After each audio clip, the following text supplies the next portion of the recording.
सरपंच संतोष देशमुख हत्या प्रकरणाला आज 4 महिने पूर्ण। सरपंच पदासंदर्भात गावकरी ठरवतील असं धनंजय देशमुखांनी म्हटलंय।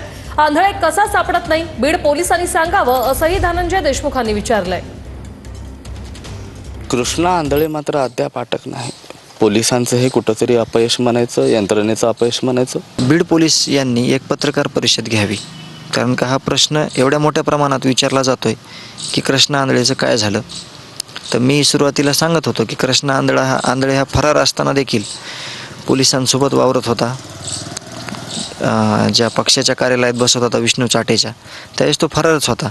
परंतु आज हे पोलीस यंत्रणेनं सांगणं गरजेचं आहे की त्याचं काय झालं आहे, तो कुठं आहे आणि त्याचा तपास यंत्रणेला काय सुगावा लागलेला आहे किंवा तो कधी अटक होईल याची जे काही स्पष्टीकरण आहे या गोष्टीचं हे पोलीस यंत्रणेनं द्यावं अशी मी त्यांना विनंती करणार आहे। सरपंच नसल्यामुळे गाव अक्षरशः अडचणीत आलेला आहे।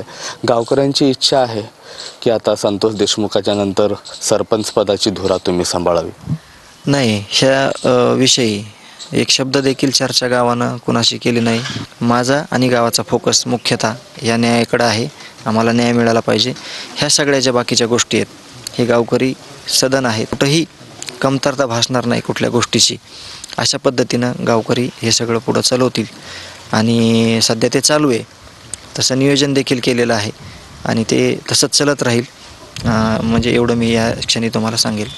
कॅमेरा पर्सन सुशांत सह मी महेंद्र कुमार मुधोळकर, TV9 मराठी, मस्साजोग।